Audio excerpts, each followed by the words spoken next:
Grâce au progrès en santé et en médecine, notre société vieillit.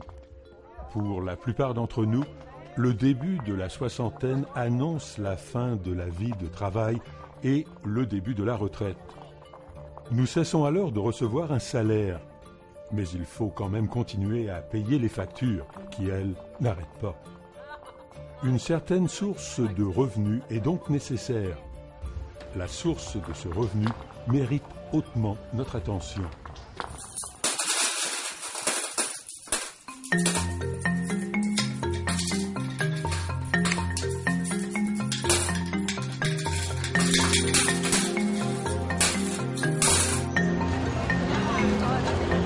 Même si la plupart des Canadiens à la retraite déclarent qu'ils vivent confortablement, environ 1 600 000 personnes âgées vivent sous le seuil de la pauvreté.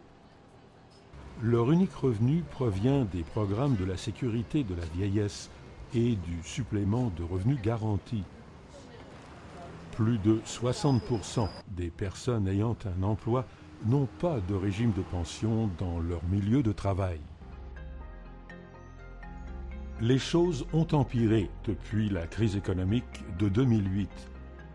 De plus en plus de personnes de 55 ans et plus retournent en milieu de travail parce que leur chèque de pension qui devait leur permettre de vivre a diminué. Leurs cotisations aux caisses de retraite et leurs investissements en REER ont perdu beaucoup de leur valeur.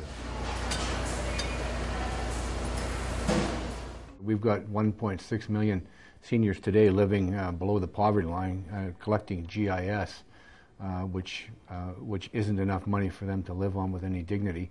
We've got an aging population coming forward. 65% of Canadians don't have any sort of a pension plan, and those that do have, that aren't in a union, frankly, don't have pension plans that will do anything for them. People that have RSPs, the average RSP today is $60,000, which would give you about $235 a month. So we have a huge pension crisis going forward, notwithstanding all the young people entering the market who have no concept of pension savings or opportunities to save into a defined benefit plan. Smurfit Stone, Abitibi-Bowater, Fraser Papers et CanWest Global ont récemment demandé la protection de la loi sur les faillites. Les faillites, les fermetures d'usines, les réductions du personnel et le déclin financier font que beaucoup de jeunes personnes se demandent maintenant s'ils pourront un jour prendre leur retraite avec dignité. Our employers, a number of them are in bankruptcy protection. And the issue is the lack of funding in those pension plans. And they have had their actual benefits reduced in many cases. They've had the plans themselves wound up and or greatly reduced. Lorsque Fraser Papers a demandé la protection de la loi sur les faillites en 2009, environ 1000 employés dans les moulins de la compagnie au Nouveau-Brunswick, en Ontario et au Québec ont été exposés à perdre jusqu'à 40% de leurs prestations de retraite parce que leur régime de pension n'avait pas suffisamment de fonds. Même après avoir eu recours au tribunal de la faillite, les membres du SCEP ont dû faire la file derrière les banques et les autres créanciers. Initially, we had no concerns about our pension. We thought the pensions were guaranteed, as most people in Canada do. You know, I've worked 35 and a half years, and now I'm looking at up to a 40% reduction in my pension.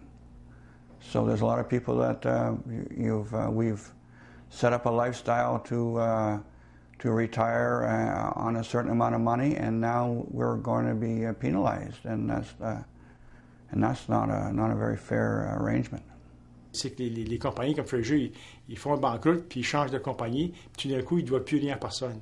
Puis c'est pas ça le problème, c'est que nous autres, on a travaillé presque toute notre vie là-dessus, on a contribué toute notre vie, puis tout d'un coup, ils disent qu'en déclarant banqueroute, qu'ils ne doivent plus rien. Ils coupent nos salaires, et puis des compagnies comme Brookfield qui font 650 millions peut-être d'un an, des grosses compagnies qui font des gros profits, puis que nous autres, actuellement, on est en difficile dans les plans de pension. Pour de nombreuses personnes, le revenu de retraite provient de sources publiques et privées. Nous désirons tous maintenir la qualité de notre style de vie une fois à la retraite. Pour ce faire, il faut que ces revenus privés ou publics atteignent un montant qui nous le permet. Plusieurs syndicats, dont le SCEP, désirent changer les règles afin de garantir un revenu de retraite adéquat aux ouvriers canadiens. We require a change in the legal framework around pensions and pension benefits at the federal level so that this type of circumstance cannot happen again. Pension and their pension plans and their members are forced to the bottom of the list when a company is in fact in bankruptcy protection. La proposition du SCEP portant sur la réforme du plan de retraite comporte 3 actions devant être prises par le gouvernement. Les prestations du régime de pension du Canada doivent doubler. Ceci peut se réaliser en augmentant graduellement de 40% les contributions des employés et des employeurs au RPC sur une période de 7 ans.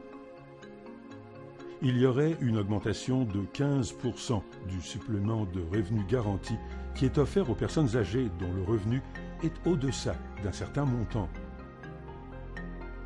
Un fonds national d'investissement et de retraite serait établi dans le but de protéger certains régimes de retraite déterminés.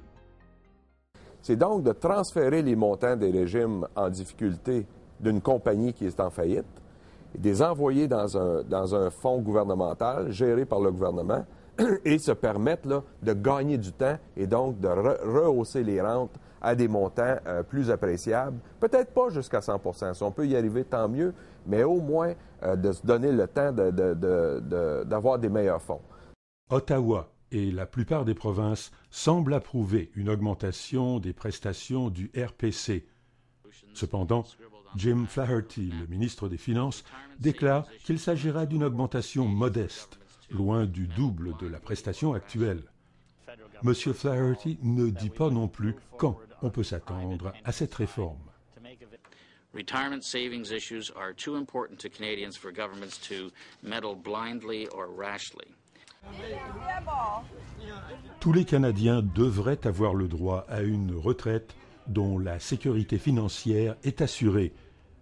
L'avenir des employés ne peut pas être laissé dans les mains des spéculateurs de Wall Street ou de Bay Street, ni dans celles d'employeurs qui refusent d'admettre que leur responsabilité est d'assurer à leurs employés la retraite qui est digne d'eux.